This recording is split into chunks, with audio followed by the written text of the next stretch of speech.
day after Christmas. So for all y'all out there, Merry Christmas. For into Hanukkah, Happy Hanukkah. Kwanzaa, Happy Kwanzaa. Or Happy Nothing, Happy Life. How about that?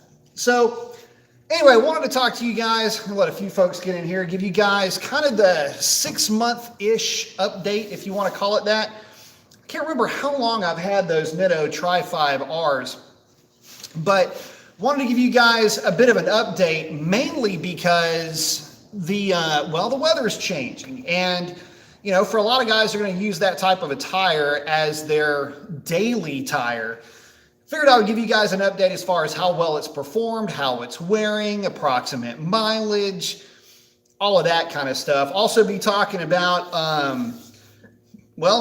got a track rental coming up. So I'm trying to get the car ready for that. Been playing with the tune. In fact, I had a little bit of time on my hands and basically went through the thing with a fine-tooth comb. And got to tell you, she's loving the new tune. So just want to touch base with you guys, let you know what's going on with all of that. All good stuff, but not quite the results that I was hoping for with those tires. I can tell you that. Again, I can't really fault the tire, but it's more or less a, I don't know, I guess the best way I can put this is that it's just a really good summer tire. And I think that's really the best. That's the best critique that I can give of the Nitto Tri-5R. It's halfway decent as a drag radial, but it's also barely passable as a drag radial on the track. So it's really hard to give a well thought out critique of the tire, mainly because it literally doesn't fall into any real category in terms of performance, at least not at this power level. So let me check with you guys real quick. Kobe's in, got the arm flex. I like it. Shawnee's checking in saying, Merry Christmas. Revlon is happy in the transmission or in the engine or both. Actually, she's really happy with both. What I've done, and we can, since Sean's asking about the tune part of this, I basically went through that thing and I was focusing a lot on torque management. You would be surprised as far as all of the goofy stuff that is hidden in torque management tables. And most of it has to do with getting the car out of the hole primarily.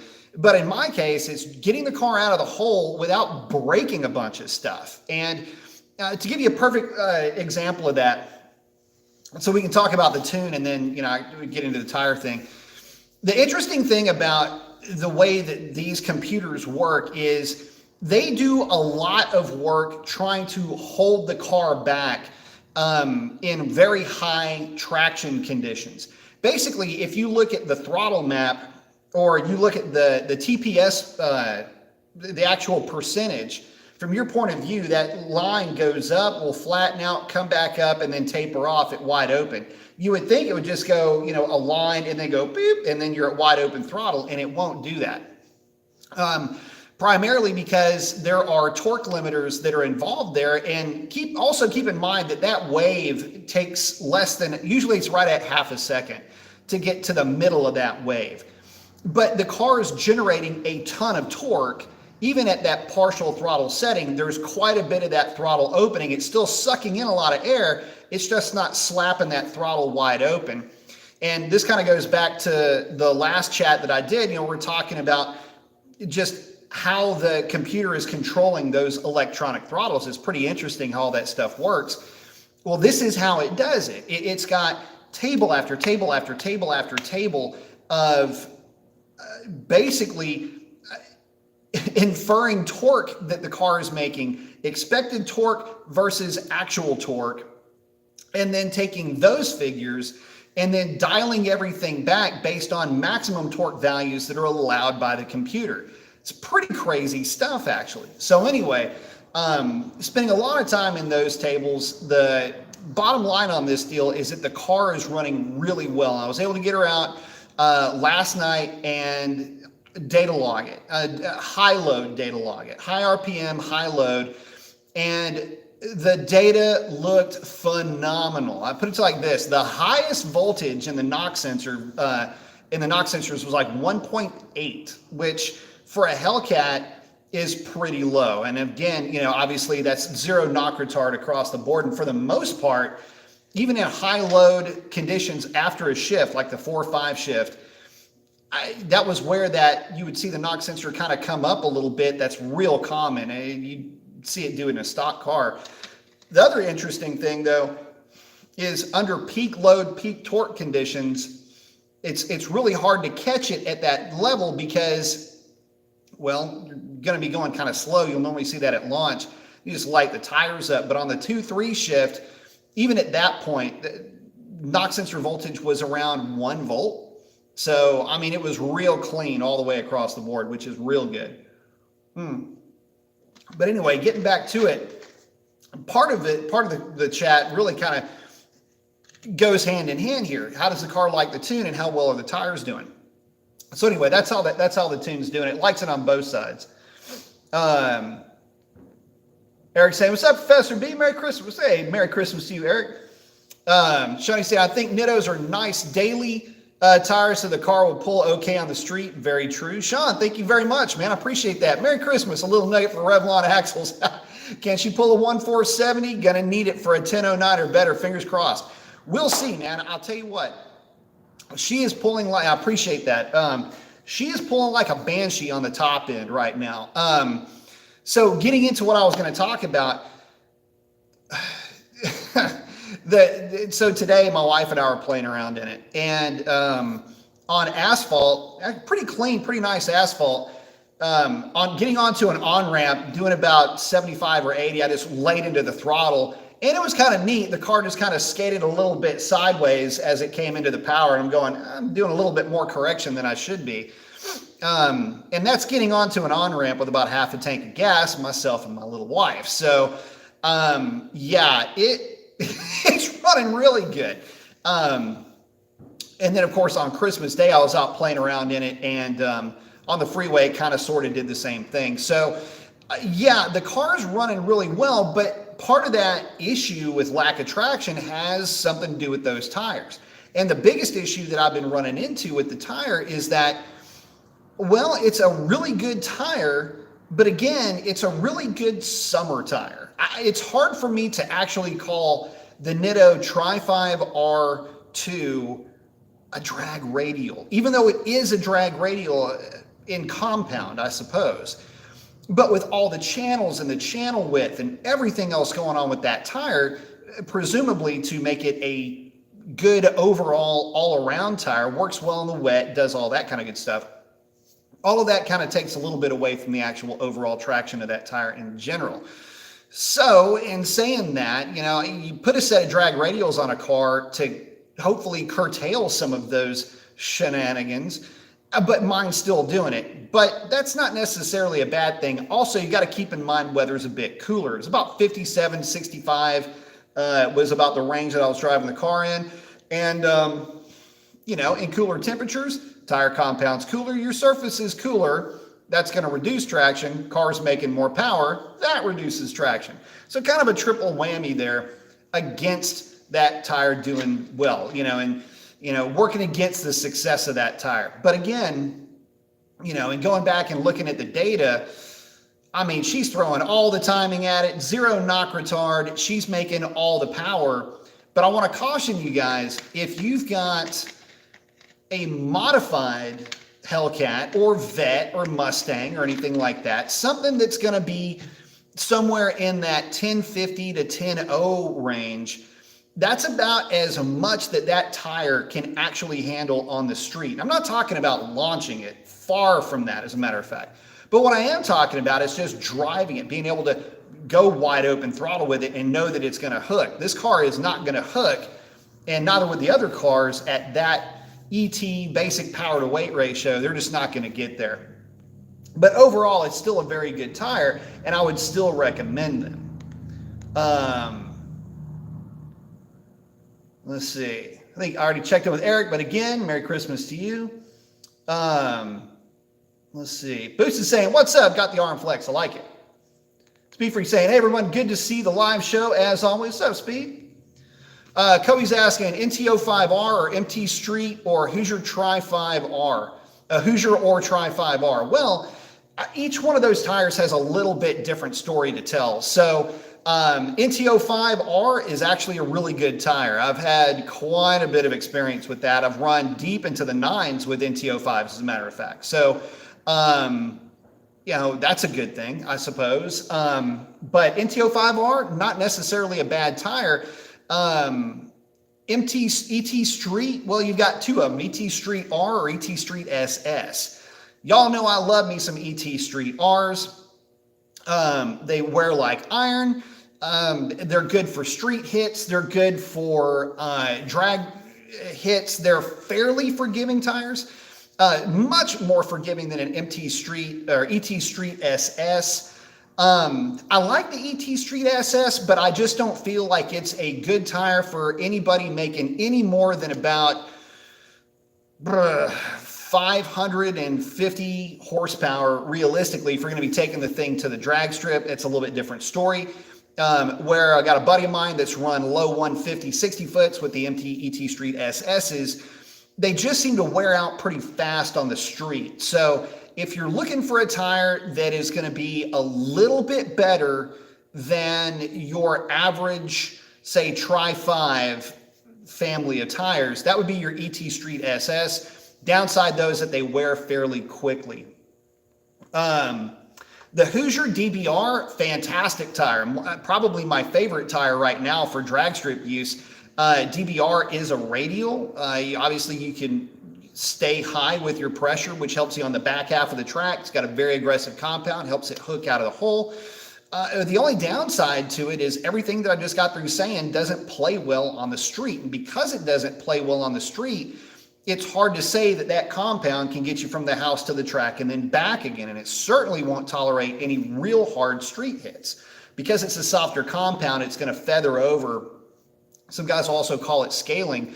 And quite honestly, once they start getting to that point, you've got to rotate them and clean what's known as cleaning them up. Basically, you're just tearing the scale bakes off of the tire. And what that means is that you'll get cupping. You'll get these little feathery cups all along the wear surface of the tire, which will hurt traction on the street. It just makes it a complete mess on the street. So much so that I was out doing some no prep hits with my DBRs, and my car got a little squirrely at about 128. So just so you know with that. But ET Streets in any way, shape are going to be good tires. Now the Tri-5R, the old school Tri-5R, still one of my all-time favorite tires ever, and I have a hard time faulting that tire. It's a real clean look, as are the MT ET Street SSs. Anyway, both of those tires, real clean look. They do fairly well on the street. They'll get you to where you want to go and back, but they're a fantastic fair weather tire. But again, once you start getting into these significantly higher power ranges, that's when you're going to start to find the limits of those tires. Now, if you've got something that's naturally aspirated, a set of Tri-5Rs, R2s, ET Street SSs, or NTO5s are going to do a fantastic job getting you to the track. You can play with them all you want on the street.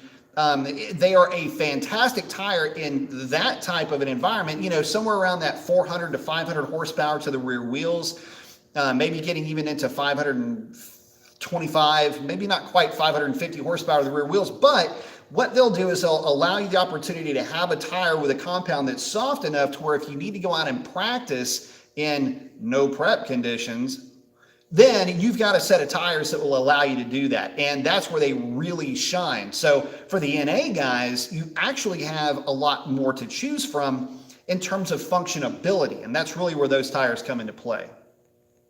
Let's see, Speed Freak's asking, are all stock factory tunes the same from Hellcat to Hellcat? No, they're not. So get a load of this. One of the funny things when you start getting into Hellcats is, or Mopars in general, there are running line changes in the operating systems. And it can be something as minor as just the points that an excuse me, a bit of a bronchitis thing going here too, by the way. The schizophrenic weather that we have in Texas has got trees and pollen and mold and everything else just blasting left and right. The honeybees are freaked out. They don't know what's going on. Anyway, that's how tripped out the weather is down here right now. So it's like 3 days of just gorgeous weather, and then a front comes in either from the Gulf of Mexico or, well, if it's coming in from the north, it's typically pretty sweet. But once it warms up, the cold comes, blows everything up. Anyway, sorry. But no, it's weird. So getting back to it, sorry, squirrel. There are constant running line changes.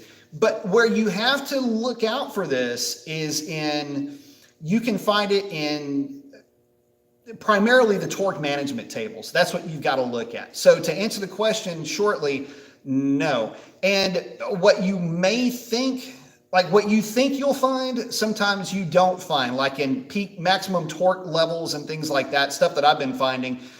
You'd be surprised some of the changes in what you would think like a maximum torque number for a red eye versus a Hellcat. There's some areas where Hellcats are trying to throw more torque at it than even the red eye. It's crazy. But to answer the question, no. However, if you have a Hellcat and you have that Hellcat stock file and a compare file, swapping everything over, the Hellcat would work just fine with the swapped over information. So there's that. But no, they're not all the same. Kobe's saying for the track, not the street. Oh, Kobe's asking for the tires for the track, not the street. ET Street R, for sure, number one. Number two, call me crazy about the NT05s. And I only say that because I've gone deep into the nine. I've run mid nines on NT05s. So. And again, thank you, Sean. I appreciate it. Say, I actually had good luck with my NT05 315s. Requires wheel well modifications. Very true. Wyatt's checking in. B Mason just got home from picking up my 2020 Hellcat. Very nice. Breaking in properly. Change your oil at 500 miles and then change it again at 1,000 miles. Congratulations on that. You're going to love that car. I love it. Let's see. Sean's saying, I kind of like to see your car on a 100 octane tune, all else being the same. And Sean's also congratulating White. That's so awesome. I'm stoked for you, buddy. But hey, Sean, I've thought about doing a 100 octane tune on my car. I mean, it's not like it's hard to do. The thing is that they don't really, I'll put it to like this. I could probably put it into the nines, like solidly into the nines on a 100 octane tune in really good air. I could probably eke like a 995 out of it, somewhere in that range. But it would take a little bit of playing around, primarily with getting the car out of the hole, man, and it would pick up a little bit up top with the extra timing. I'm pretty sure I can get it to do it. The mid-range is really where they shine, and on a race gas or an E85 tune. The only downside to that, though, is I don't want to get spoiled with that. And the goal with the Mistress is to get that thing to run a number on 93 octane and to prove that it can be done. And again, going back and looking at the data from yesterday, guys, I got to tell you, I have not seen a prettier data set in a long time. I mean, it's really looking like the car's very happy. So I will say this, though. The question always is, well, what else could you do? Can you throw more at it? The short answer to that is yes. The downside to that is that I've still got stock axles, and I want a tune that is going to be for the long run, so to speak. And I don't know that there's a whole lot more to pick up. We're talking maybe a tenth. If the car gets to a number and it's within a tenth of what I want it to run, I might have put a tune together that will solve that problem, but it would basically be a track-only tune. I wouldn't really want to run that tune on the street. It's a little bit too light switchy with the throttle, but it will try to throw every freaking pound-foot of torque that engine will make to the rear tires. But that's also when you start looking at braking stuff. And again, the Hellcats are really good about being really strong out of the hole. I mean, my car is run a 149 60 foot on its way to a series of 1020s. And that's pretty darn good. Now, granted, if I had better axles and some other things working for me, then I'd probably get a little bit more aggressive with it. But yeah, at the same time, and I got to remember I'm on 93 octane. And when you try to load, so you got to remember I'm overcoming inertia, right? And when you're trying to throw that much weight from a dead stop to, say, 40 or 50 miles per hour, that's when a lot of the load takes place. I've got a lot of dwell time at peak cylinder pressure at that point. So I've got to be kind of careful with how I'm feeding the power in. And I've got to be careful with the amount of timing that I try to run with the car. So what I decided to do was, again, just leave the timing stock. And I know a lot of folks have, it's funny too. I've had so many people holler bullshit on that. And I don't know what else to say on this topic other than I've actually shared my tune, or at least an older version of what is basically my tune, with Dr. Diff, just to say, look, peer review it, man. This is where I'm at. And you will see that in those areas, I am still running stock timing, and I'm doing that to save driveline parts.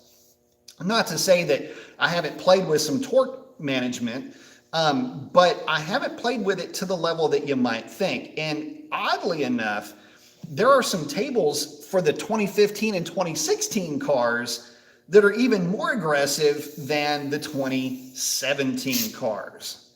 That's right, folks. For all of y'all that were wondering, why is it that the 2015 cars seem to go a little bit quicker? The 15 and 16 cars always seem to have a little bit of an edge, and it's like in stock form. And a lot of people were wondering about that. Well, I found the table that does that,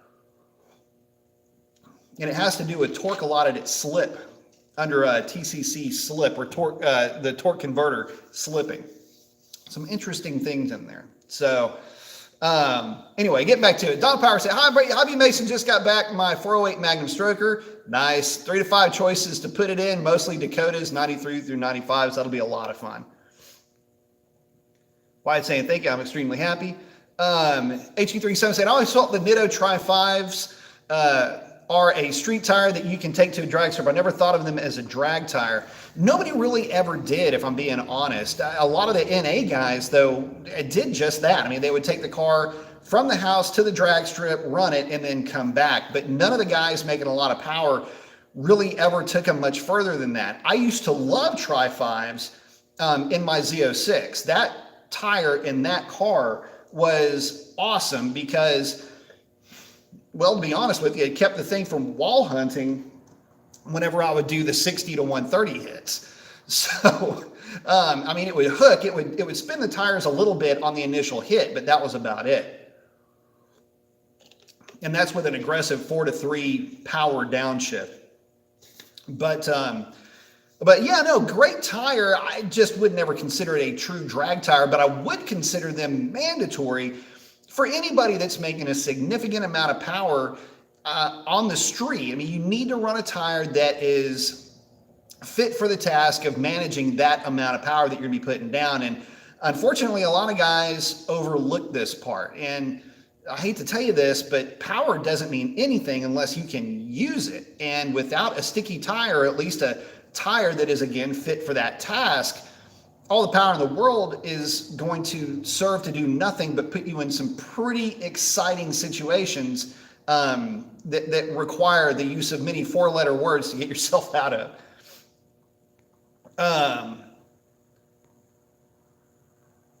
Let's see. Slash says, do you know, I'd rather know when I look at the, looks like something went wrong. Pipe exhaust dot, what?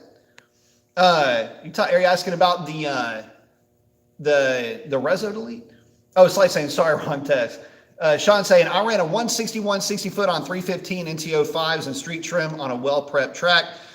Yeah, I mean, I've run some pretty deep 60-foot times. I mean, I've run 147s, 145s. This is with the Demons. I mean, I think that was the fastest that I did, 145s with the NT05s. But, you know, that car would do that like clockwork.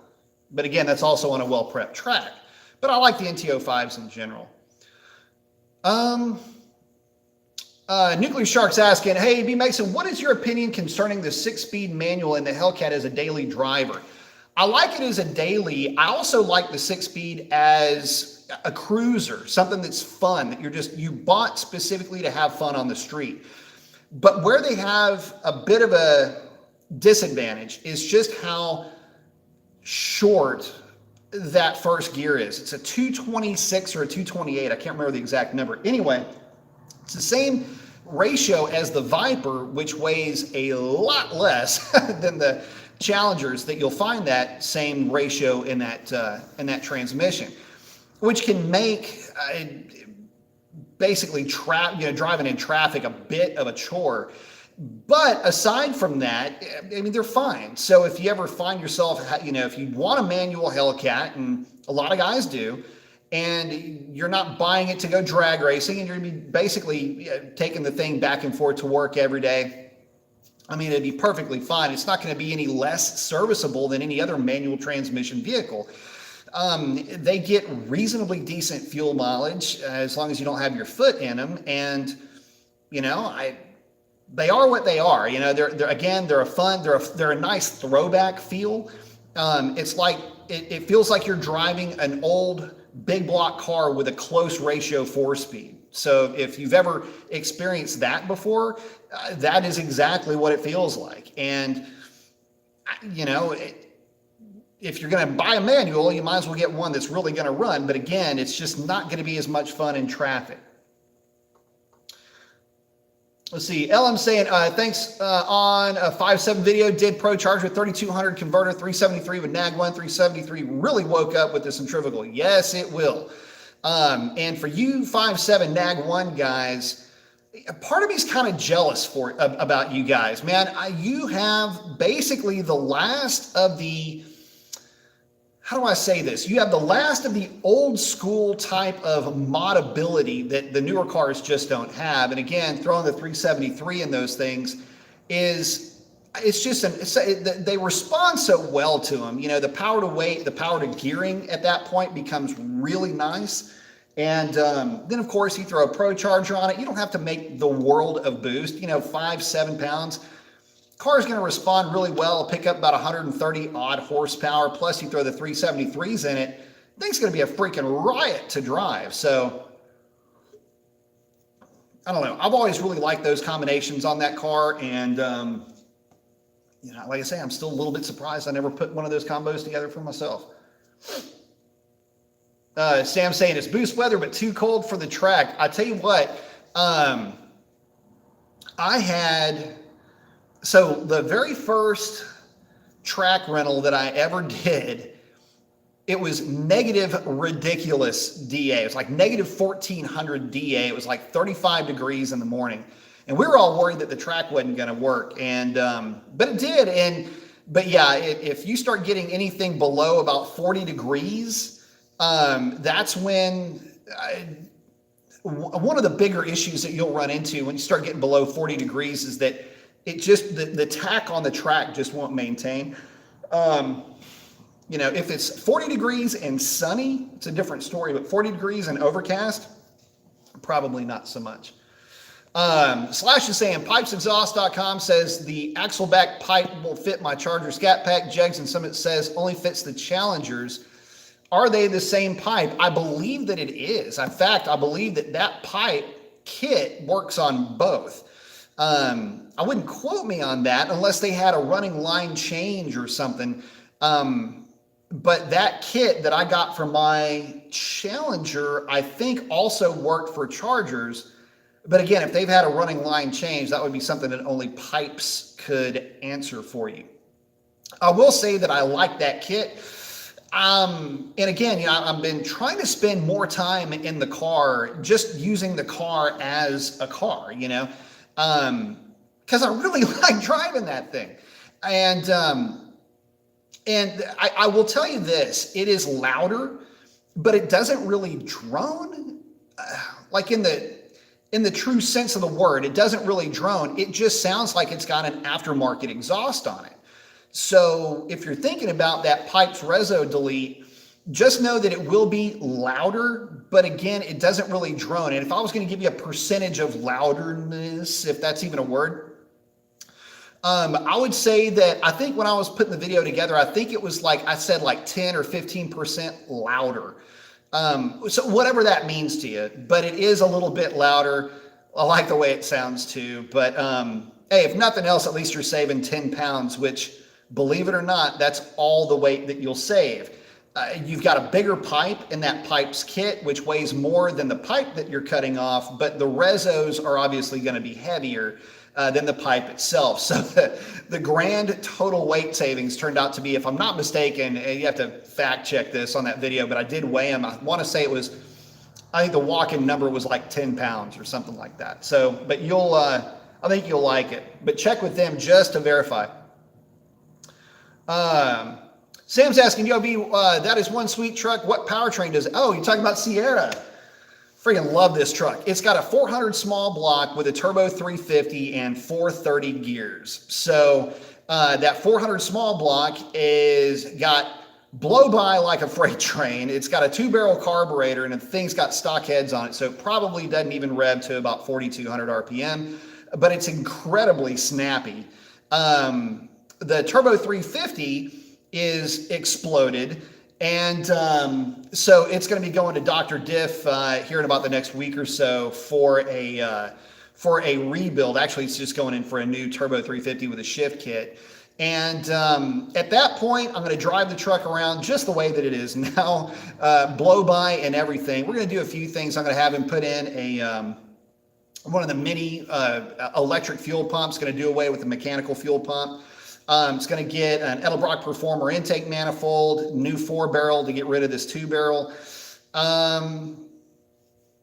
If nothing else, it sounds amazing. It's got Hedman mid-length asymmetrical headers on it with a crossover pipe and 40 series Flowmasters, and it's dumping right in front of those rear axles. So, but it's a C25. It's a 3/4 ton. I have got a thing for 3/4 ton trucks. I don't know why that is. It's just a bit of a kink that I've got.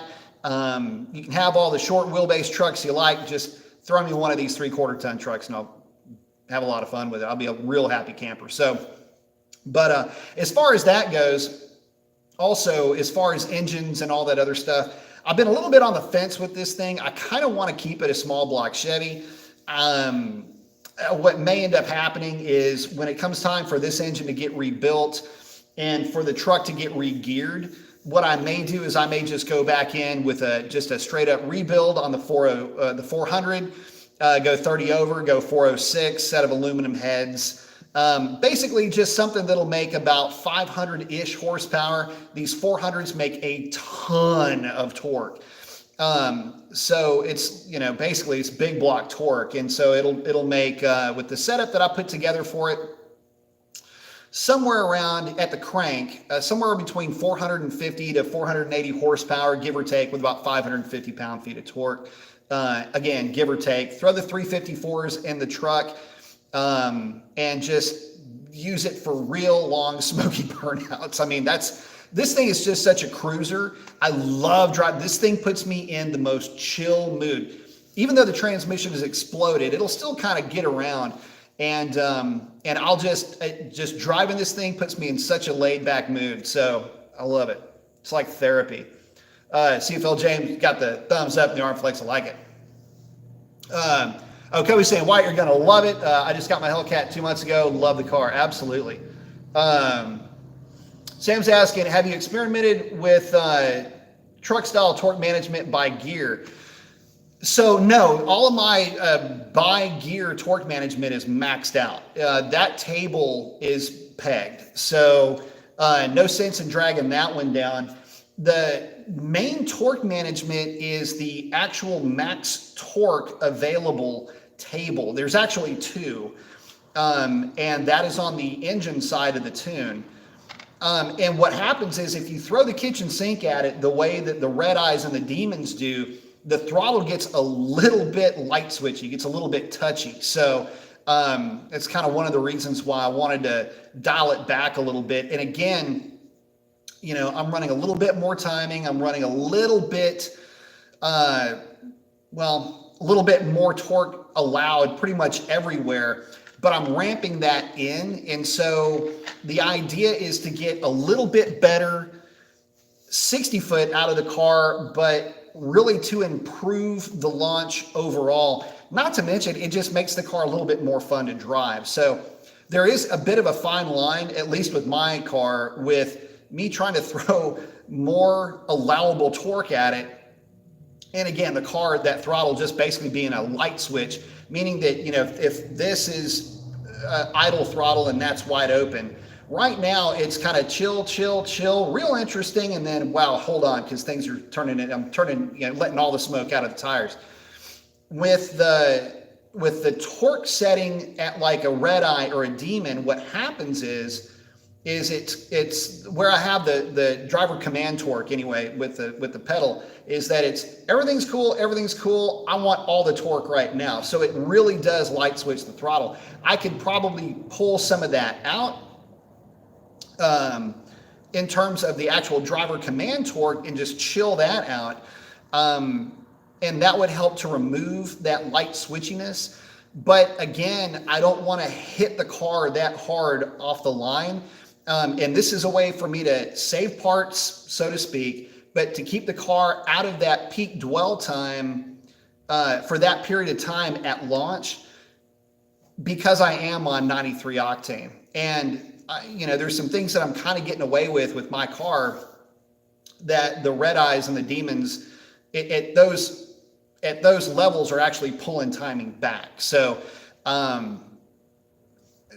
it's kind of ends up being like a bit of a push me, pull you type of a thing where I'm trying to throw some more power at it, but I'm just not wanting to throw so much at it that I'm starting to sting parts out of the hole. And like I say, right now, I've already been consistent 140s in the 60 foot without throwing more power at it. And obviously low 150s is not a problem for that car. So if I can get it more consistently, just pulling half a tenth out of it at the 60 foot, that's really all I'm looking for. I'm not trying to do anything else with that car because, again, 93 octane. And by the way, guys, no joke on this. One of the things was, well, how much boosting are you running? How much timing are you throwing at it? And again, not throwing any more timing at it. In fact, when I've tried to throw more timing at the car, in certain scenarios, the car just doesn't respond that well to it. But in terms of tuning it on additives, fuel additives, I mean, y'all have heard me say over and over and over again, don't tune your car on the additive. It's a bad idea because it's inconsistent. Even if you're trying your absolute best to measure the thing out like a scientist, it doesn't mean that it's going to work the way that you think that it does. And of course, I'm not going to risk the investment value of a Hellcat on what is in essence a $5 or $7 bottle worth of octane booster. It just doesn't work like that. So I've got consistent fuel. I've got really good data on the fuel that I'm running. It's just Exxon 93 octane, and it's not an endorsement of Exxon. It's just I've got one literally right down the street. It's more of a statement of convenience than anything else. And like I say, the data looks fantastic, and I'm just going to keep going with that. In fact, I'll go so far as to say this.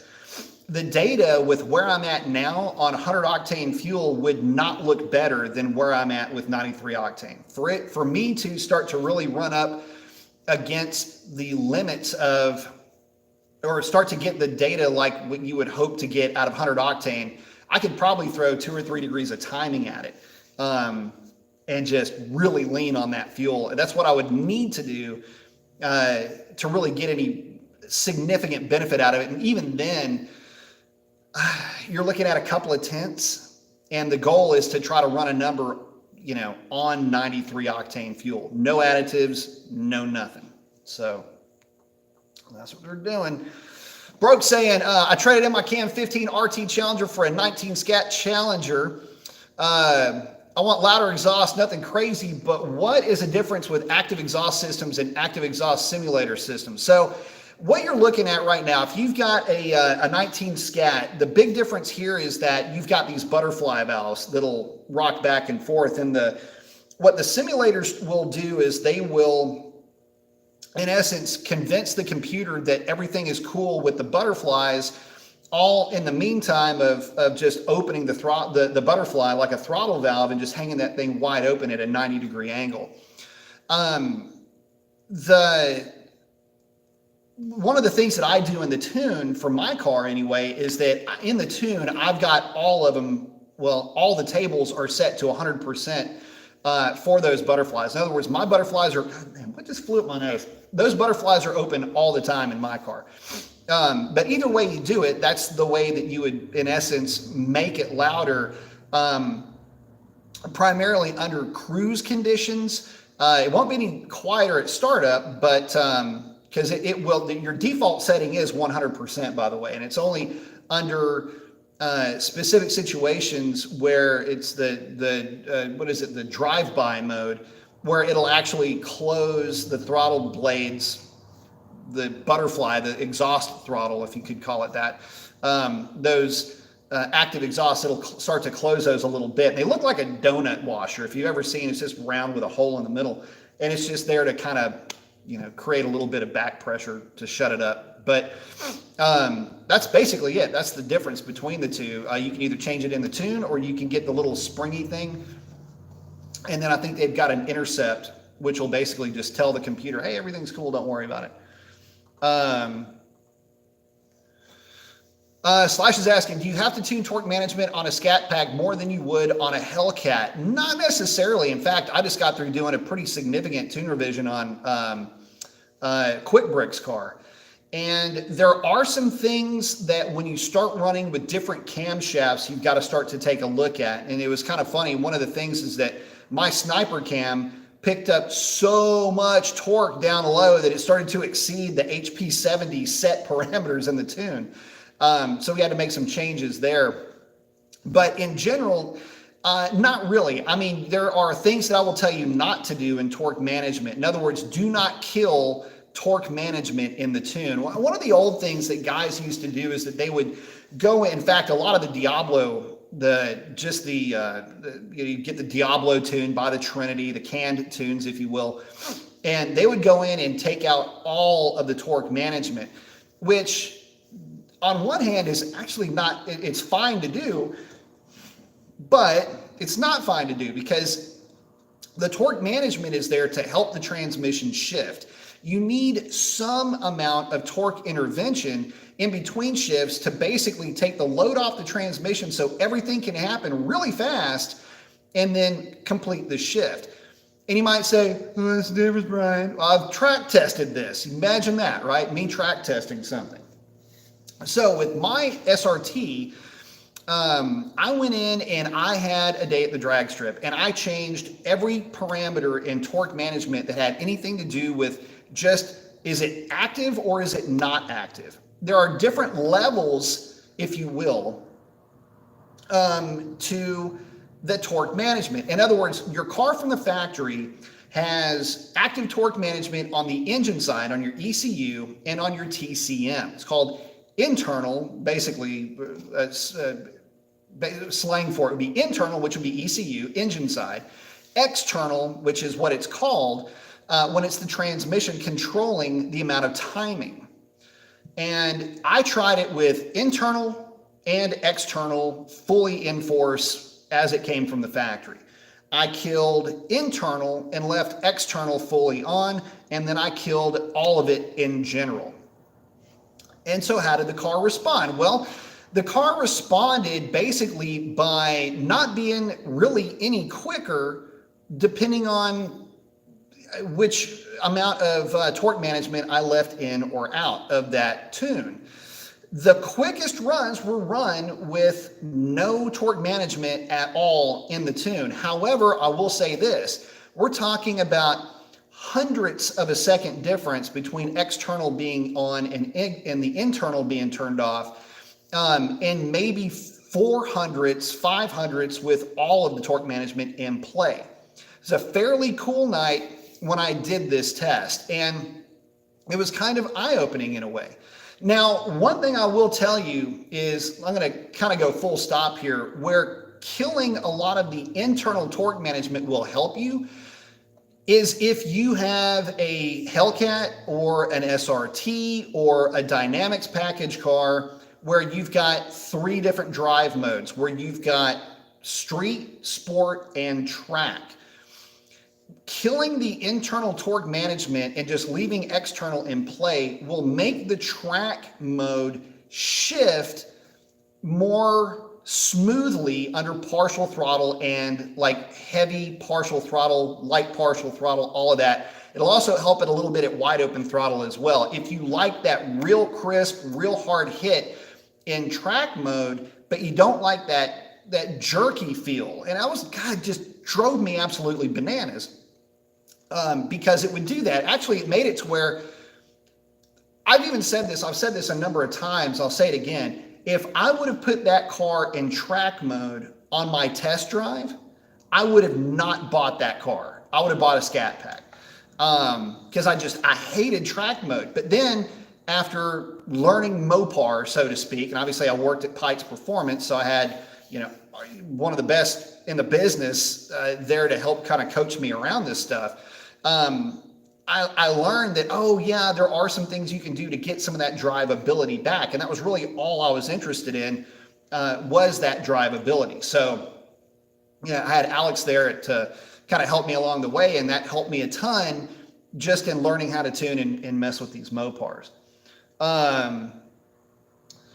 So Sean's asking, in your honest opinion, what should be a stock Hellcat tire? The Nexen drag radial that comes on the 1320. That's what should be the stock tire on a Hellcat. If they're gonna go that route. Now they've also got the NT05 that could be an option. Maybe go that route as well. But either way, that's the direction that I would go. And I feel like it should be like that from a safety standpoint. The Nexen primarily because it's a factory offered tire for a 1320 that is presumably going to be driven in all conditions. So the Nexen, which I didn't think I'd like, turned out I did like it, for what it's worth. And I'm going to say this out loud. NT05, yeah, but the Tri-5 R2, if it's got to be able to perform in the wet, then, those are your only 3 honest to God options when it comes to that.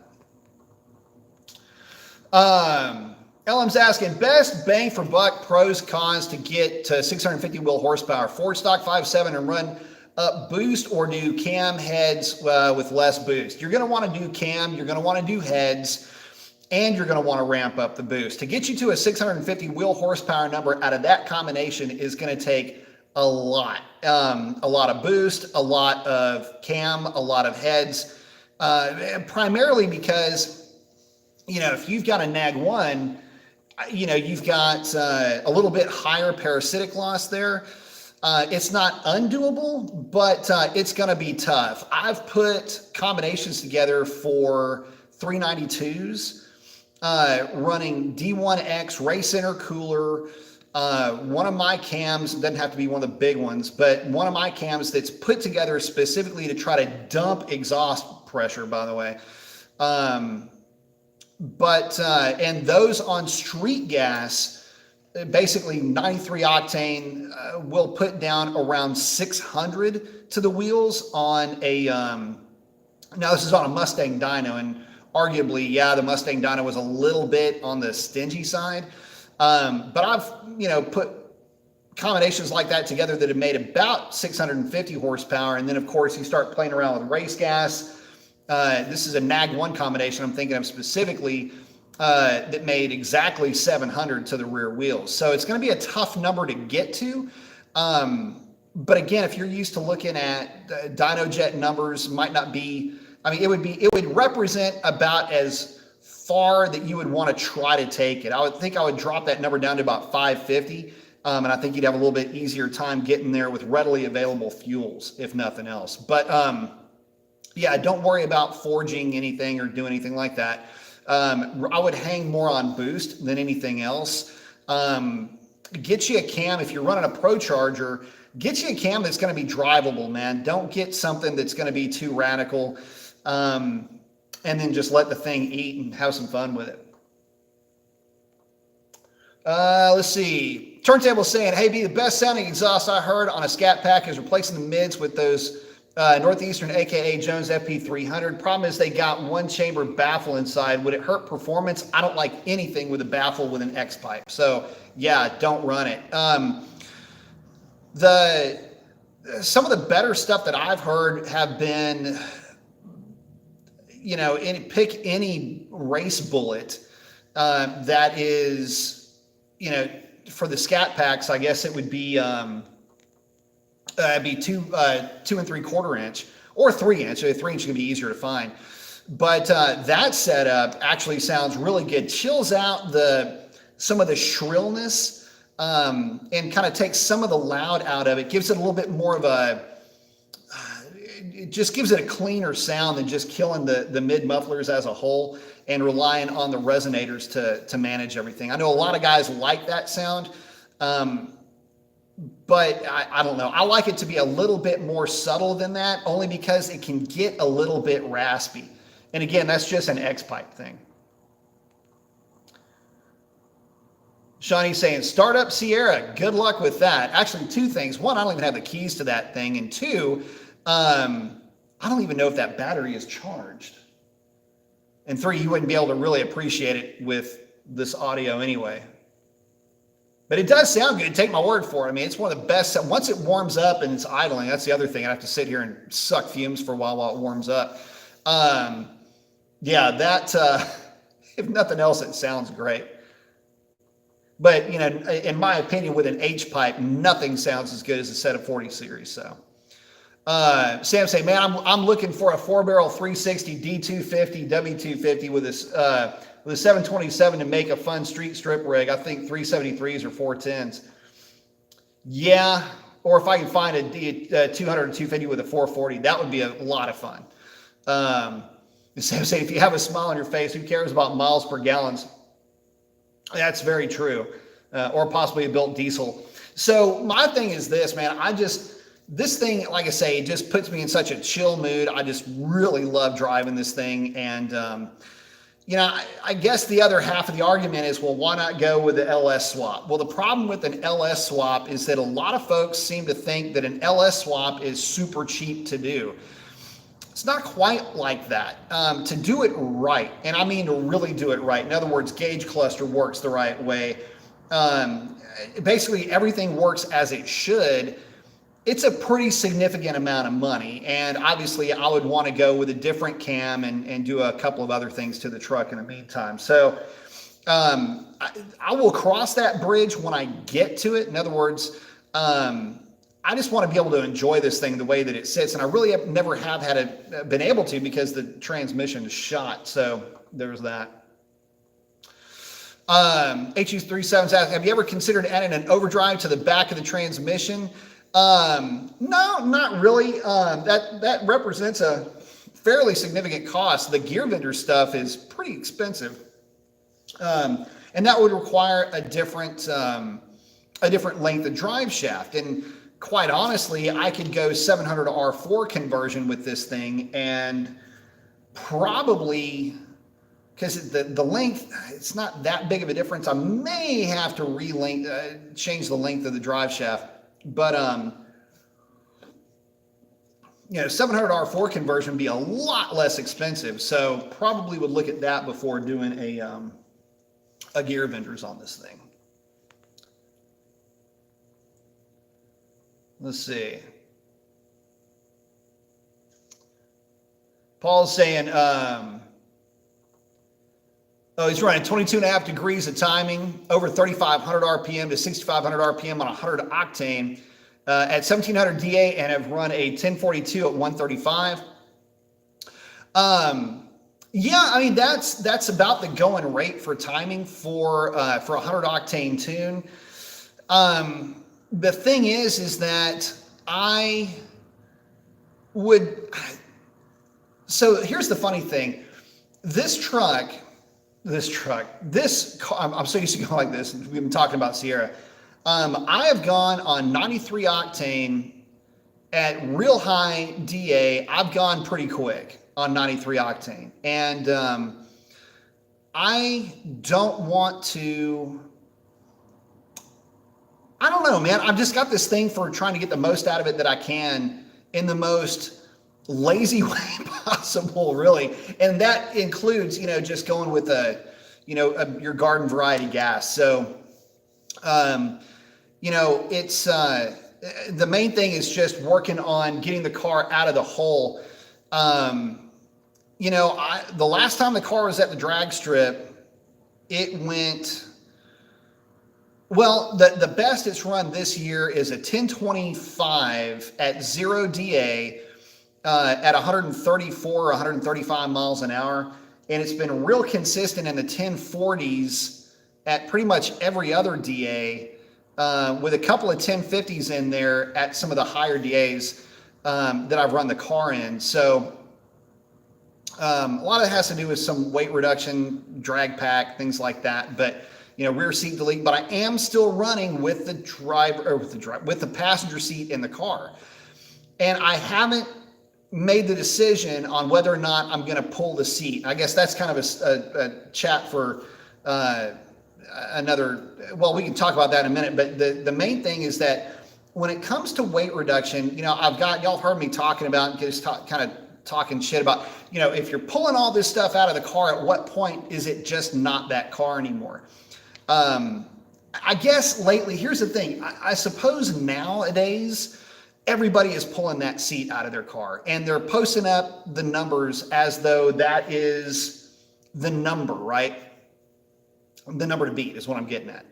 Well, the downside to that is, and there's a rationale behind it. 1320 has a single seat option, and obviously the Demon has a single seat option. And the way I was looking at it was, well, look, my car has a rear seat delete. It's got the Mopar rear seat delete in it. And what justification I had for that was, well, it's a factory option for 3 different cars. And I couldn't understand why they would never make it an option for the Hellcat, but it's an option on the 1320, the Red Eye, and the Demon. So 3 different Challenger models, you can get a rear seat delete. I figure the Hellcat deserved one too. Not to mention the rear seats are useless in a Challenger because you can't fold them down. They're a foldable seat that you can't fold. Who designed that thing? Anyway, it was really more of a nuisance for me than anything else to have those seats back there. So here we are. But we'll see how it ends up running. I've thought about throwing some more timing at it and putting a 100 octane tune together. It's really easy to do, and I just have not gotten there yet. So, Paul's saying, what do you think of the Hoosier DBRs better than ET Street Rs? Yes, they are significantly better than the ET Street R at the drag strip. However, we've got to talk about utility of the tire to figure out which one is better. In other words, in what capacity are we really talking? On the drag strip, the DBR will hook on a beat up track. And what I mean by that is, on a night where you've gone to the drag strip and you've got a ton of street tire guys there with questionable track prep, or at least let me just say marginal track prep, the DBR will hook and it will be very forgiving and it'll allow you to make hit after hit after hit, and you won't have some of the issues that you may have with a set of ET Street Rs that are simply less forgiving, at least at the power level that a Hellcat with a 309 gear would show up to the track with. But that traction comes at a cost, and it actually comes at a fairly significant cost. Now, granted, the price is less than an ET Street R, so we're not talking about the old paper, But what we're talking about is wearability. A DBR just simply will wear out faster than the ET Street R. I've had my DBRs now. I think I've got 20 odd passes on them, and they're exactly halfway worn down on their little wear holes that you will see on those tires. By the way, weather's really good down here right now, and we've got where this is near Mexico, unprepped Mexico.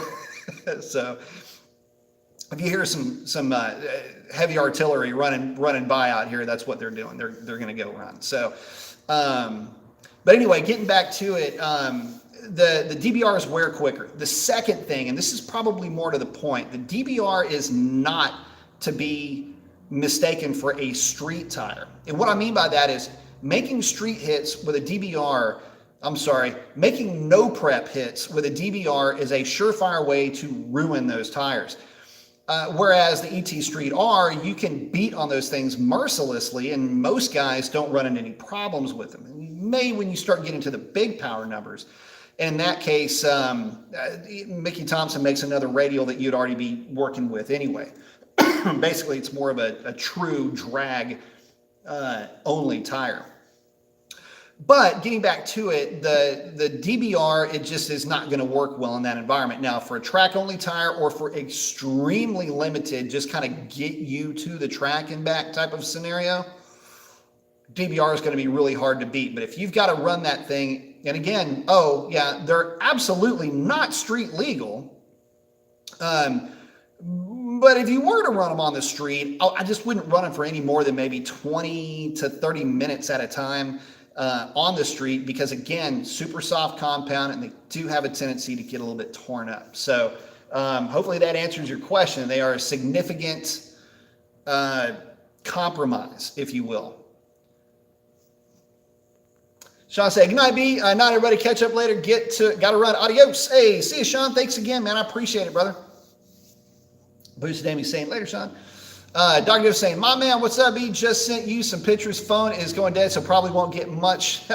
What's the topic tonight? Topic tonight is giving a tire update on the Nitto Tri-5s, giving a bit of a tire update on the DBRs, and giving some tune updates, some things that I've done to the tune for the little mistress to get her to act right come January. So I made some changes to the tune, and that's what we're chatting about.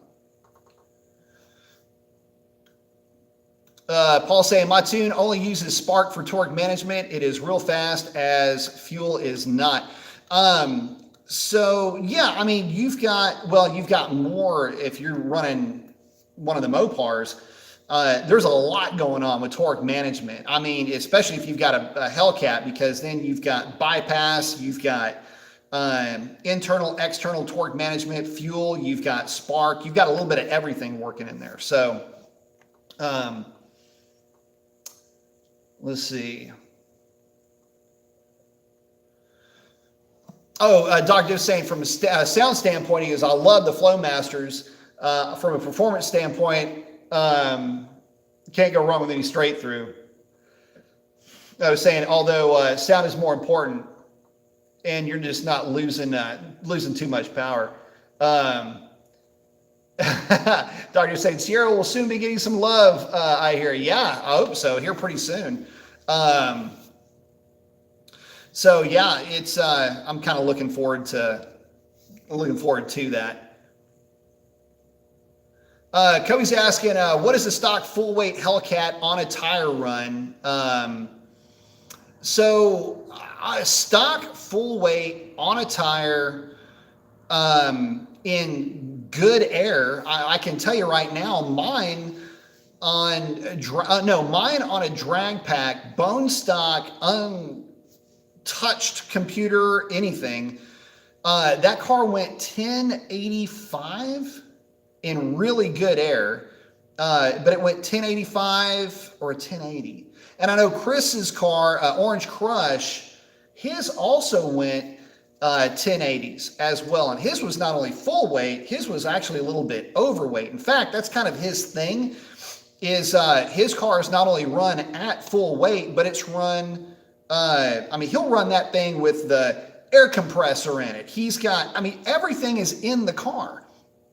So, but also strut tower braces and all this other stuff. So he does not run a drag pack. And that car, oddly enough, with my tune in his car makes more power than mine, which is kind of a thing for the later cars versus the 2015 or the 2015 cars.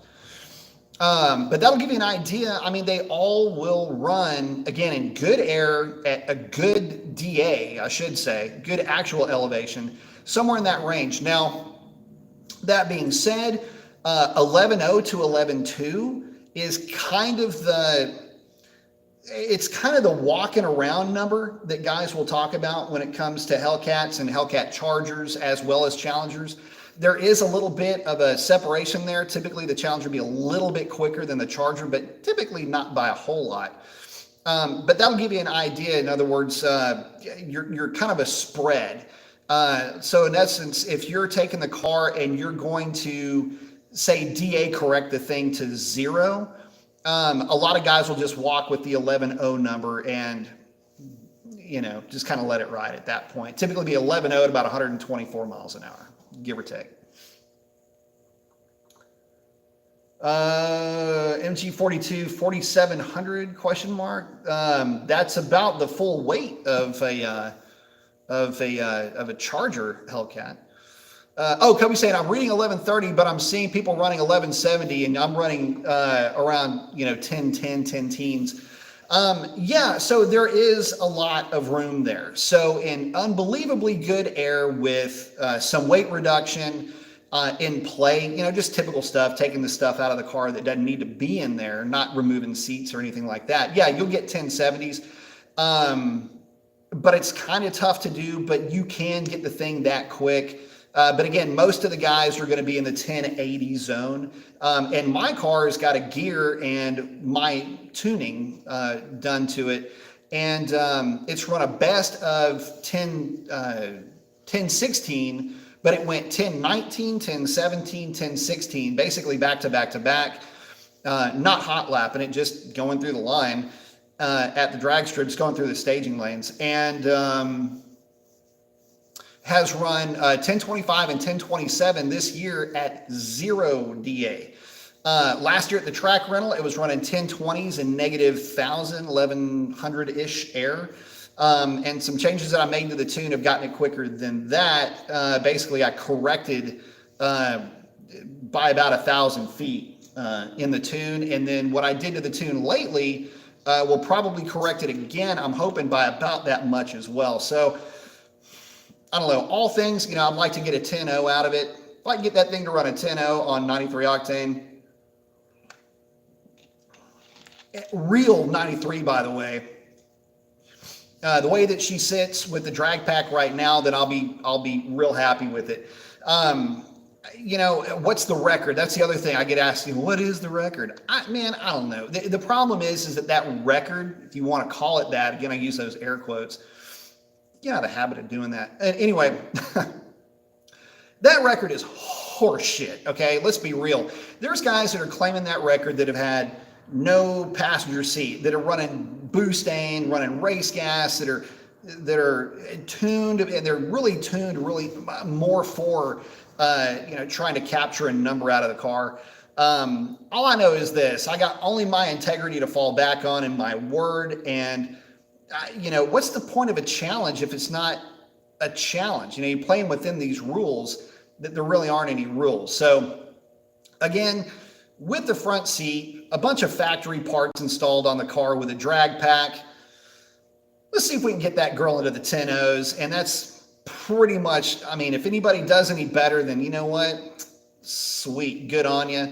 I'm just going to hold what I got until somebody does do any better, and then I'll go out and play around the tune a little bit. Hey, Slash, thank you very much, man. I appreciate that. Appreciate the contribution to the cause, my friend. I didn't see a question or anything to go along with that, so just got the emoji. So thank you, man. Appreciate that. Thumbs up. Appreciate the contribution.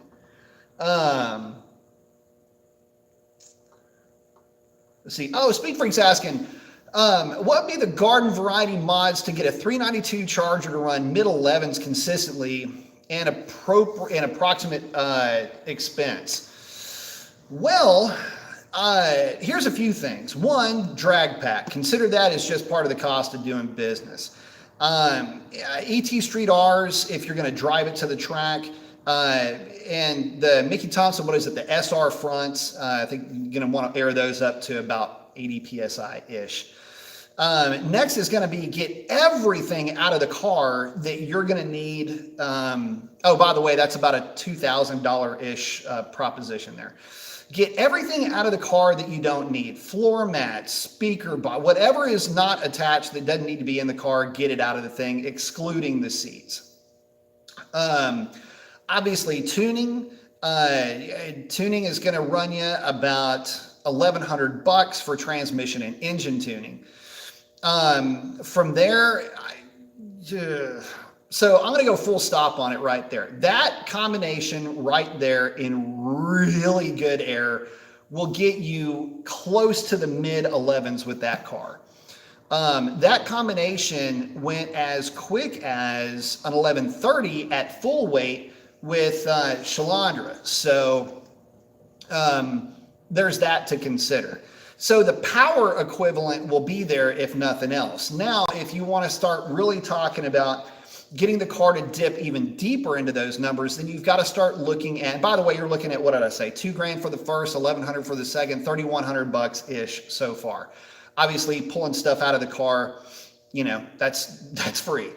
But when you start to look at everything else that's going to be involved in trying to now just pick at picking up ET, what you're going to be looking at is stuff like long tube headers that might help you a little bit out of the hole to get the thing moving, but don't really help you up top at all. A cat delete pipe, which is what, $400. But that really doesn't help in terms of making power, but it might help a little bit with consistency. Pick up a little bit of torque down low, but again, that's going to help you get out of the hole. Aside from that, now is going to be time to start throwing big money at the car. We're talking cam swap. And unfortunately, that's just where you're at with that car. It's a very heavy car. It's the heaviest of the group, honestly. To try to get a number out of the thing is going to be tough. Aside from mixing in a whole lot of salads with lemon wedges as the dressing, you know, in other words, losing weight from the driver's point of view, you're kind of stuck with what you're going to be able to do to get the car down the track that quick. Now, I know that there are guys that have gone in and have done tune and race gas tune or E85, which, you know, I'm a bit on the fence for the 392 with that stuff. But race gas tune, strip the thing down as much as you possibly can, tear the door cards out, speakers, and then really get aggressive with gutting the car. The problem is that it's not a Charger anymore. You know, it isn't.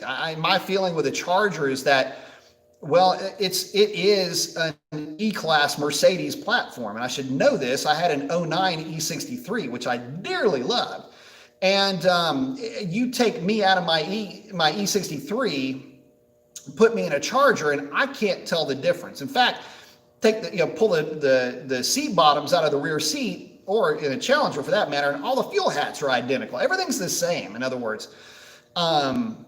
It's a nice, big, very fast four-door, and I think that once you start gutting them, like really gutting them, you pick the wrong car. So honest to goodness, number to run with the thing is going to be in the 1170, 1160 range. If you can get the thing into that number range without tearing it to smithereens, I think you'll be in really good shape with it. And there's a lot of guys that have done that, but it's no easy task. And a lot of that has to do with the weight. Taylor's saying, quick question, man. Have you tried a Fastman throttle body? Yes, I have. In fact, I have recommended a Fastman throttle body on this channel quite a bit. Also give Dr. Differential a shout. He has got a billet throttle body that looks like a piece of jewelry that works equally as well. Let's see, he's asking, imported to 99 millimeters with the new blade he puts in them. Thanks. So I've had Again, with Fastman, yes. For the Hellcats, had some minor success with it. Nothing huge. In fact, there was some debate over what the thing actually did pick up. So this particular car picked, I think it was 6 or 8 horsepower and like 11 pound-feet of torque, which sounds like a lot, but I'm not 100% sure that that is a good apples to apples comparison stock to stock, because the way that the test was run, and I wasn't there for the prior test, although I did run the car on the dyno. The car already had the throttle body on it, if I remember correctly. Anyway, long story short, did it do any good? Don't know. I can't really say that it did. You'll pick up a little bit of throttle response, and I don't know of too many people that have had issues with anything from Fastman, but you can give him a shout or give Justin a shout over at Dr. Diff, and y'all can chat about that. See, Alan's asking, is it safe to change my tire from 245 to 275, or would it harm my car in any way? My Challenger 5.7. Look, in my personal opinion, I don't see there being any issue with a 245 versus a 275 versus a 245. A lot of guys do that. It's not the ideal width rim, but you've already got the 245s on the car. On the back, I think a lot of guys are running, what is it, the stock size on the Hellcat, which is the 275 40/20. And it actually looks pretty good. It's got a good footprint. I really wouldn't see there being too much of a problem with that. I mean, there's so many guys running that tire combination with no ill effects. You know, don't take my word for it. Check them out. Now, obviously, stay within the manufacturer's recommendation, wheel width, and blah, blah, blah, blah, blah. You get the idea. But again, practical application sometimes trumps what you might read. So there's a lot of guys doing it, and they're having some success with it. So I'll just leave it at that. Let's see. Paul saying my 91 octane tune at 1700 DA runs 1079 at 129 and gets a little short-term knock retard. Not uncommon. So to give you guys an idea, talking about tuning again with the Hellcats, you know, what constitutes a normal, right? Well, if you've ever data logged a stock Hellcat, you would immediately think that something has gone significantly wrong, either with fuel quality or something, because a stock Hellcat, it is not at all uncommon for that thing to pull 2 or 3 degrees of short-term knock retard at any given point for seemingly no reason in some cases. The Hellcat platform is running on an equivalency ratio, which is its AFR, its air fuel ratio, or should I say, I'm sorry, let me speak Mopar, it's fuel air ratio. For those in the know, they'll get the joke there.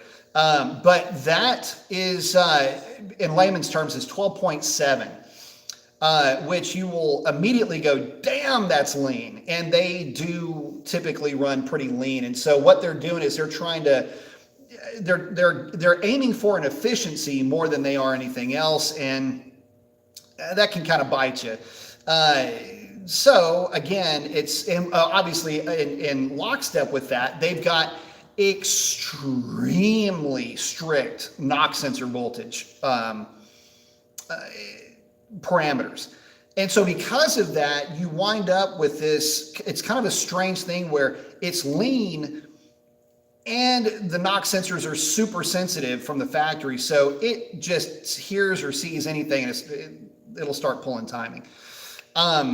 But again, for you guys, if you've got a stock Hellcat and you're data logging it for whatever reason, and you see that short-term knock retard kind of go into freak out mode, that's part of the reason for it. And I know that a lot of guys have just taken race gas and making it 100 octane, not 104, but 100 octane. And the reason why I say that is because, quite honestly, you know, most of the race gas that you hear about, typically 260 GT Plus or MS 109, has a very high percentage of ethanol in it. It's like 13%, whereas 260 GT is a 10% ethanol fuel. And anyway, long story short, they'll run 2 or 3 gallons of that stuff, and it'll kind of calm those short-term knock retard numbers down a little bit, or just knock them out altogether. And again, it's because they're kind of running a little bit on the lean side. And Hellcats, to be quite honest, are fairly aggressive when it comes to timing from the factory. So it's another reason why they don't, like with a tune, they just don't pick up a ton of power. It's just, that's not the idea. Mopars don't in general. The tune's pretty well spot on in many areas, but there are some things in the tune like adding fuel and obviously torque management, spark modifiers and things like that that you're going to change along the way to help the thing just not have as many nannies. So anyway, that'll give you an idea. You know, when you're looking at when you're data logging the car, and if you haven't ever data logged a stock Hellcat,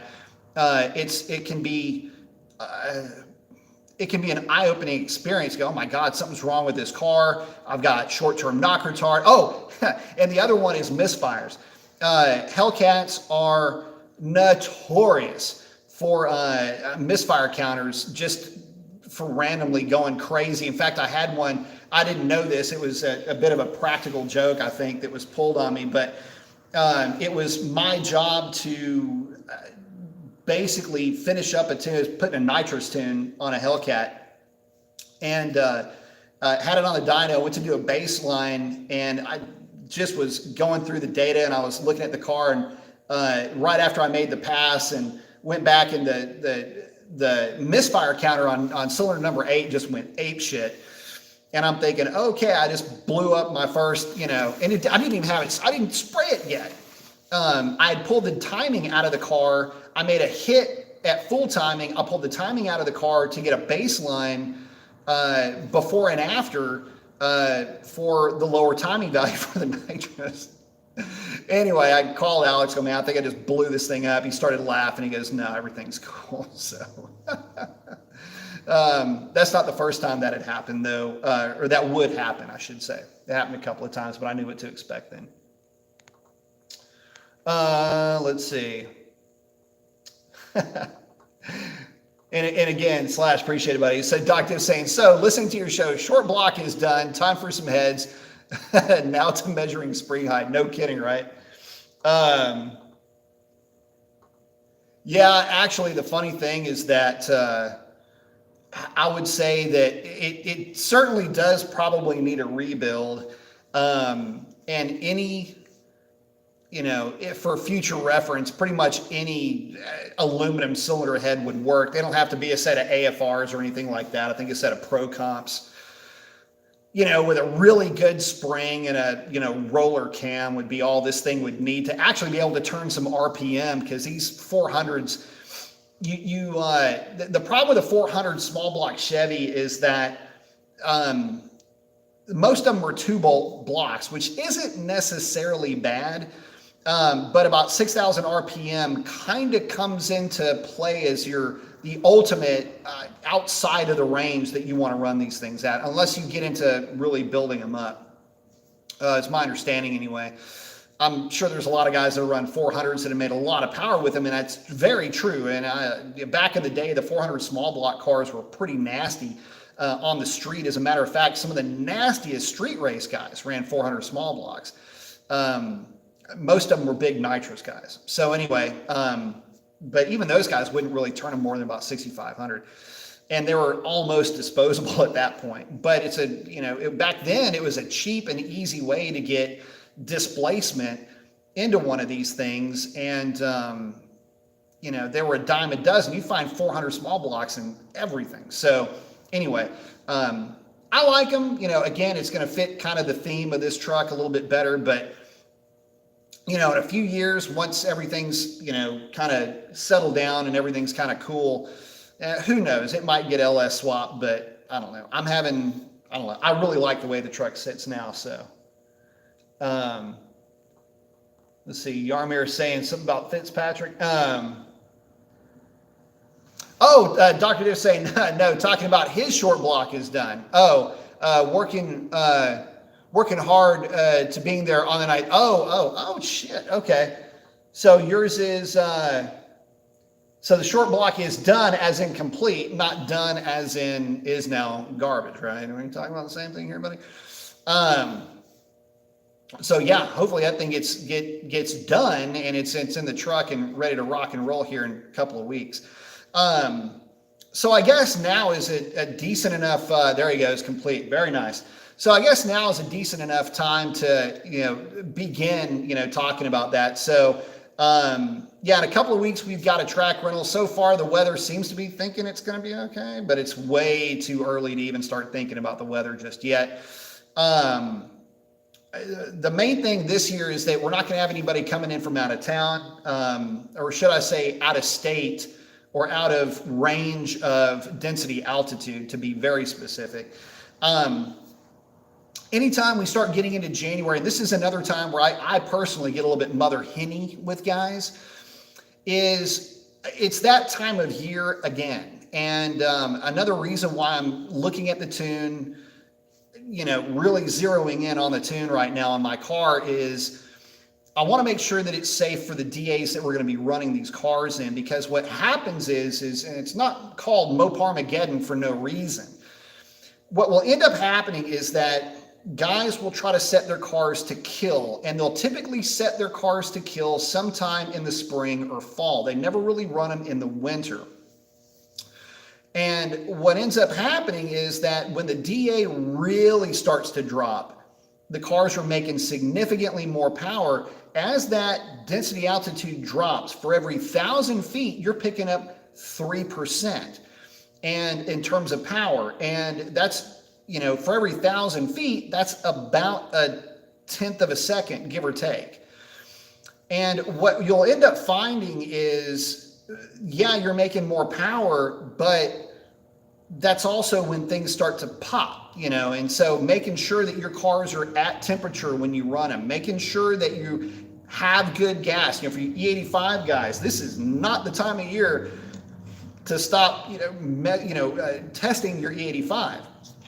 Mainly because, well, this is when the fuel manufacturers are throwing more gasoline, because you got to remember MEA spec, you can all say it with me, for E85 is E70 to E90. So just know that, again, during the wintertime, you live in a cold area, you could be seeing E70 for your E85 number, which means that, well, if you set it to kill with some Ignite E85 and you put some Street E85 in it, could run into a problem.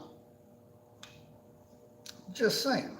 So, but anyway, again, being a bit mother henny when it comes to that, just know that coming into it. I always suggest for my guys that are running Echo Ocho Cinco, get you some type of aftermarket E85 and bring that with you. Again, if you're going to set the thing to kill, just know what you're up against when it comes to these conditions. Luckily, this year, we've got most of the guys coming in from an altitude that's less than 1,000 feet above sea level, which typically means you're going to be okay. So, let's see. Oh, Dr. is saying we did Rick's Challenger tonight, got those 750cc injectors installed at 6,200 RPM. Shift, we were using 41% of the new injectors. The stocks were over 100. Very nice. And yes, very happy to hear that. In fact, I need to give you a holler on that. Did we get a set of tires for Rick? Because I know that he was, I'd like to see his car at the track. Y'all don't know. Dr. Diff and I are talking about a Challenger that has the biggest cam that I will sign off on for a 392. He's got that cam in that car and it rips. So in fact, I mean, it was, well, like you just said, I mean, it was 100% injector duty cycle. That thing is making a ton of power. So it's the only cam that is in the, well, technically it's not the only cam, but it's one of two cams that I've put together that would need another set of injectors to work properly on 93 octane gasoline. So that'll give you an idea for the kind of power that thing's making. And it's got one of my intakes on it too. So Dr. Div Speed is wrecking shop, son, with these 392s. I love it. and the 5.7s. He's saying VP X85 is here. Very good. Glad to see that. Let's see. Arthur's saying, B Mason, since you got the bald guy with the shades and the arm flex, saying, since you had an E63 6.2, yep, how does it compare to the LS3 or LS7? So I'll put it to you like this. The M156 engine, that is 505 horsepower from the factory, and I had a Euro-tuned tune on it, or Eurocharge tune with a it was Euro spec mass airflow meters and filter housings on that thing. It made about, on one of the dynos, it was making 420. I think on another dyno, it was making about 430 horsepower to the rear wheels. And it did have a mid-muffler delete. I will tell you this. I would pull, for its day, it would pull any LS3, no problem. An LS7, obviously there's going to be a weight issue that's involved there, but in terms of power, it was kind of like having an LS7 in terms of horsepower, but it just didn't make the torque. So, it pulled solidly to 7,000 RPM. As a matter of fact, after the show, go into my videos, go into the playlist or whatever, scroll all the way to the bottom, you'll see some videos of my E63 on there. So one of them I think is on the dyno, and the other one is just a startup video with the mid mufflers off of it. So check that out. That car actually is on the channel, although it's a very small, a very short appearance. It is on there. And so the old SSP coupe is on there too. Dr. Div saying, yes, we are borrowing a set of tires. Good. I will be in touch with you on that. I was saying, okay, I will check your E63 videos. Yeah, one of them is it running on the dyno, and it sounds really good. So again, getting back to the updates. I really didn't get a chance to talk about the Nitto Tri-5 R2s as much as I would like to. So let me jump back in the middle of that so I can give you guys kind of a, again, it's like a 6-month ownership experience of these tires. They work great in warm weather. My car on the Mustang dyno put down 666 horsepower to the rear wheels, although I think the dyno was a little bit generous that day, so I will throw that out there, but it did drop the number on the green screen, so I thought that was kind of interesting. So yeah, the mistress, she a dirty girl, and but it ran good on that day. So that'll give you an idea as far as what kind of power the car is making, or at least made on that dyno on that day. The fact of the matter is that, again, warmer weather, warmer climate, they seem to do pretty well. But again, I have a real hard time recommending those tires to anybody that's making any more than, I'd say, about 600 horsepower to the rear wheels if you're trying to take those tires to the drag strip. Obviously, they work better than any of the normal summer tires, and that goes without saying for any of the all-season tires. But with one significant caveat here, I'm not going to get into the width thing or the busyness that I find with the look of the tire, because since I put those the replica Demon wheels on the car, all of those complaints or whatever just went away. The car looks so good the way that it is now, it doesn't really bother me. So I'm just going to let it ride at that point. If you've got the slingshots, though, you're going to find that they are a little bit busy looking. And of course, anytime you put a set of 10.5-inch wide wheels on the back of a Challenger, it doesn't matter what tire you put on them. You're going to have to do some modification to the inner fender well, which is super easy. I've got a how-to video on that. It involves a drill, the clip removal tool, little pickle fork thing, and removing the tire and a little bit of playing around with it. There's really nothing to it. So there's that. Yeah, they run a little bit wide, and that's a problem if you don't like a tire that bulges a little bit. Again, the Demon replicas, you don't see the bulge though because it's got such the lip on it. Such a good looking wheel on that car. Love that wheel on that car. So there's that, okay? Take that with a grain of salt because those are some subjective things about an objective observation of the tire. But in terms of traction, it is the bottom of the barrel. And I'm not going to say that it is ever going to be a bad option, but just know that it will still do some street tire things like I experienced. Get a little bit squirrely on a 40 or a 45 hit, even a 50-mile-an-hour hit, or even at greater speeds if the weather is cold. When the car is making a lot of power, the tire's not sticky and the tarmac's not hot. You get the idea. They don't do well at the drag strip unless the the prep is like super radial awesome. So just know that coming into it also. But as far as being a daily setup, like a road trip tire, something you want to just take for cruises, long trips, things like that, they are perfect for that. And again, this is like a 6-month observation on the tire. And you know, how many miles do I have on them? I don't really have that many because I don't drive the car that much, maybe a couple of thousand, and you can't even tell that they've been driven, basically. 2 or 3 pretty decent burnouts with them, maybe 4. But in general, a good enough tire, and one that I would certainly recommend. Again, the subjective part of it, just throw that in the garbage because that's subjective. The objective part of it's a good tire. If you're going to ask, well, what's an equivalent tire? What would be just as good?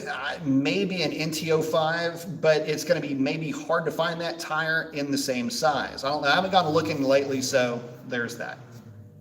But aside from that, I'll say that they're a good tire. If you're thinking about getting a set for your car, I think you'll be pretty pleased with them.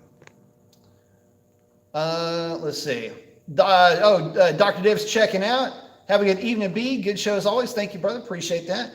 Bear Allen saying, sweet garage. Saying, hey, Brian, what are your thoughts on the Unicorn? Is that? Oh, I haven't even, I vaguely, barely, thank you, by the way. The new place is coming along, I guess.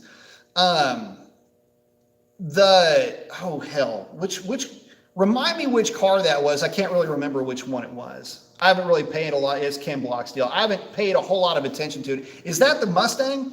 If you're talking about the Mustang, that thing is sick to death, man. I mean, what's not to love about that thing? All-wheel drive. If that's the car, I mean, that thing is amazing. I mean, it just blows my mind what those guys are doing over there. So, very cool stuff. Yep, all-wheel drive and 14 bills. Yeah, that thing is sick. Love that kind of stuff. If only I had unlimited funds. Hey, Jermaine's in, saying, what do you do when a car breaks loose at high speed? I've had this happen a lot, and, nothing really any different than you do at low speeds. Typically at high speeds, depending on the platform that you're working with, it just depends on the car. So with the Hellcat, so I'll work this kind of backwards, and I'll just talk about the Hellcat first. With the Hellcat, the highest speed it ever got a little bit squirrely on was about 128 miles an hour. And what had happened was the tires had just feathered up so much that they were just not able to maintain traction very well. In fact, the car was a little bit loose throughout the entire pass, if I'm being honest. And that was in no prep conditions on the street. Anyway, that's what had happened with that. And basically, I'm making these real slight corrections and I'm feeling that the car is starting a little bit out of sort. What you do, just to let you know, here's the trick. It's not a trick, it's a technique. You're going to roll off the throttle slightly. You're going to basically bring it to slack throttle. You don't ever want to chop throttle. Ever, never chop throttle. Because what happens is that is in essence you giving it rear brake. It's a relative thing to think about, but your drag brake at that point is now your engine. So your engine braking, which is in essence, you're only braking the rear tires, which are loose. So the idea is to pull the throttle back to what in essence is known as slack throttle. And what it is you're basically pulling the thing back to where the car is simply not accelerating anymore. So you feel the car, you're in it, you get a little bit of a correction, you get a little bit more of a correction, and it's like, I'm not feeling good. What you do is you take your foot, what I'm doing with my feet, you can't see this, is you're gonna pull back on the throttle slightly, and at the same time, what some guys, depending on the situation that you're in, if it's really starting to get a little bit crossways, you'll start to apply a little bit of brake to try to stable the thing a little bit. But you never ever wanna chop throttle completely. In fact, even when I make a pass at the drag strip, I'm wide open, and then I'll slowly back off the throttle and I'll start to apply the brake very slowly at the same time. And you almost treat the brake the same way that you would treat the clutch in some respects. Like when you accelerate and you roll into the throttle and you let the clutch out, you're kind of doing the same thing in reverse, but with the brake pedal. You're slowly rolling off the throttle and applying the brake in a very controlled manner to get the chassis to kind of settle down.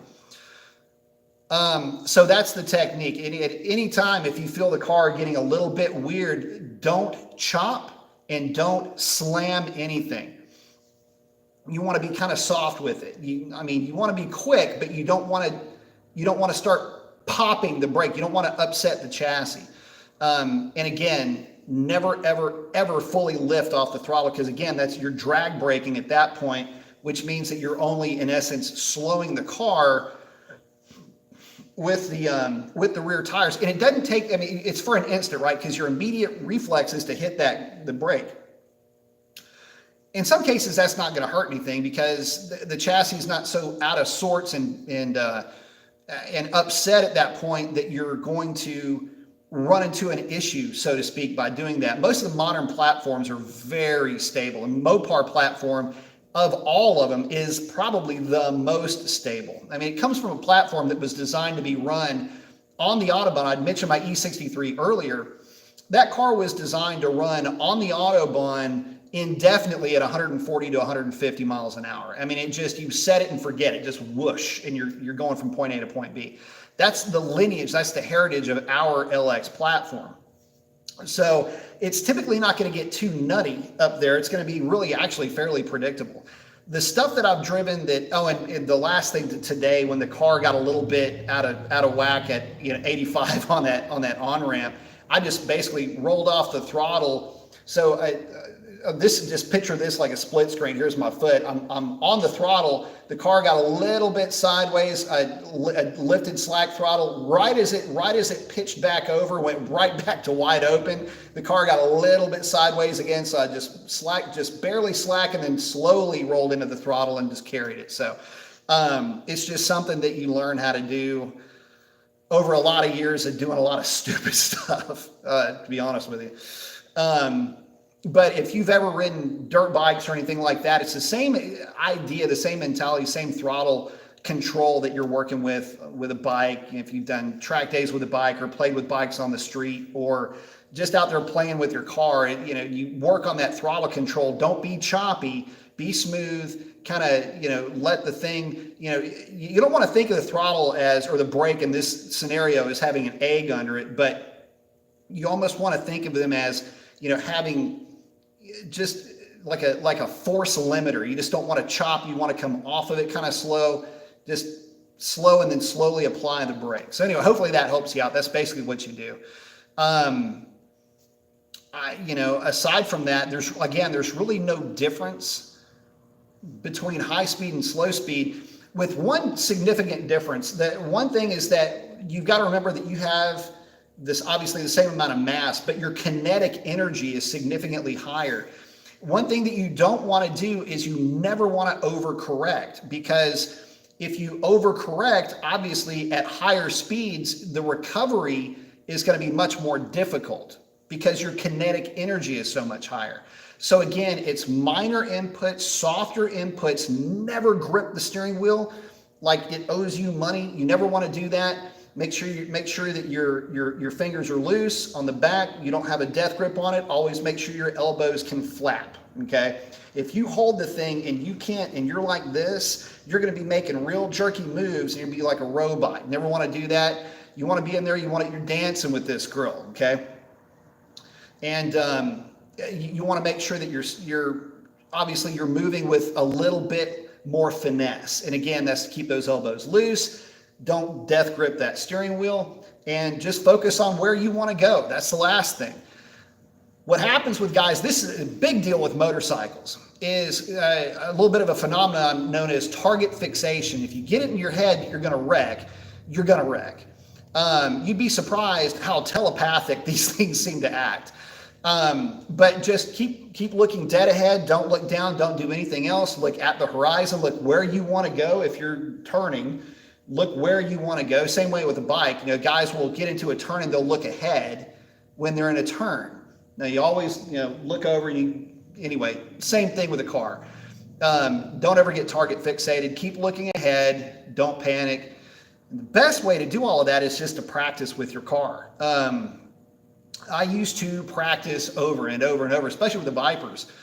I would take those things and I would just practice and practice and practice and practice over and over again, forcing the car to get into really goofy, weird scenarios.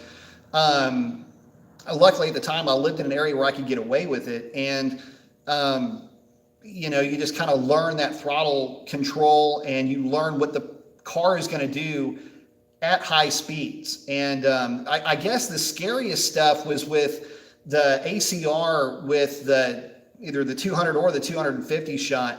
If the car got unweighted for some reason at real high speeds, 170, 180, 190, that's typically, if you had a slight dip in the road, you would feel the car compress. And when it came back up, that's when you feel the car because you have to remember that, normal stuff that you feel in a car where it's just like that at 70 is bam, it's like a bump. So you start to learn that there's all kinds of weird things that happens with the road at these speeds. And again, it's just training yourself to go to slack throttle. And you don't have to be doing anything stupid to do that. You can be driving the car down the road at any speed and just pull your foot back and allow the car to go to slack throttle. And that's when, you go, okay, that's what it feels like. And just practice bringing your foot back, going to slack throttle, and then obviously bringing your foot over and then slowly applying that brake to stabilize the chassis. You can do that going at any speed. And again, it's just a really good practice to get into. So hopefully that helps to answer that question. It's a simple question on one hand, but it's a very complicated answer. This is Barry saying, by the way, I'm Barry from ET Racing. Nice, man. Good to see you on here, buddy. Grab the holy shit handles for sure. Jermaine say, well, I reacted incorrectly. My RT fishtail a little over 70 miles an hour with the roads wet. The thing is, man, it just takes some time, and really it's playtime, brother. That's the main thing. Get out there and have some fun with it. And when you have some fun with it and you find yourself in these kind of funky situations, you'll know how to get yourself out of them.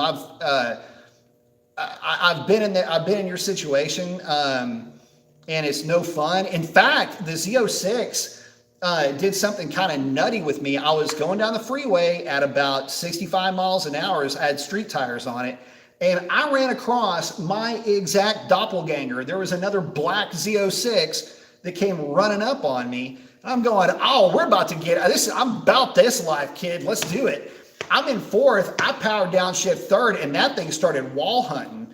And I'm going, okay, normally this is pretty cool. And what I did in that case is I pulled fourth to see if it would stabilize, and it kind of did. I think what I'd done is I might have hit something, and might have been dust on the road or something like that. And the car would normally never do that. But I actually grabbed fourth and then pulled slack throttle at that point. But I was a little bit of a dumbass in that respect. But yeah, no, I've been there, buddy. It happens. And just know that, you know, there's ways that you can practice. You know, I would say it's real important that you do get out there and practice. Anytime you want to get good at something, just play with it, man. To be proficient, you just have to do something over and over again until, you know, it just becomes second nature. And you can be awesome at anything if you just practice it. It doesn't matter if it's, you know, driving, if you like boxing, stuff like that, you can get great at it. You can just practice. It could be anything. Just got to learn. Barry says, oh, have I gotten a clutch for the 89 yet? Not yet. I haven't even ordered the parts yet, but it's coming, I promise. Barry's saying his son is about ready to pull the trigger on a 91 GT 5-speed. You'll have a ball with that thing, believe me. You know that already, though. But that's awesome. That's always exciting, too. But no, not yet. It's going to be clutch. I'm just going to get the McLeod 400 horse clutch, Ford pilot bearing. McLeod comes with a throw up bearing, and then I'll just get the Ford. I'm going to put a new flywheel in it too. Steel though, I'm not going to go with the aluminum. Car doesn't need aluminum. Doesn't rev high enough for it. Slash is saying, 99 from up in cold ass Nebraska. Hope to see live chat Tuesday. Awesome. Thanks for hanging out. I miss Nebraska, man. I used to go pheasant hunting in Nebraska, Kansas and Nebraska. Love that area. Barry's saying 16-year-old with a 5-speed. Ruh-roh. Well, they got to learn, and those are easy cars to learn in. And just get him involved in SCCA. Get him involved in autocross. He'll develop a brand new respect for everything in general, but it'll also help to develop a skill set that'll stick with him, probably save his life, because I know that it saved mine on more than one occasion. So, well, guys, we are coming up on 2 hours. I got to bail on this because I got to wake up early in the morning, but I want to thank each and every one of you guys for hanging out with me tonight. And with that, I'm going to go ahead and close the show. Love each and every one of you. Can't wait to see you on the next one. Stay safe out there. Keep wearing your mask. If not for yourself, then for others. If you're going to send it, don't bend it. Keep your shiny side up. Just like what we were talking about. Practice, practice, practice. Just don't get in any trouble doing it. And with that, that is a wrap on this one. Y'all have a great one. See you on the next one. Adios.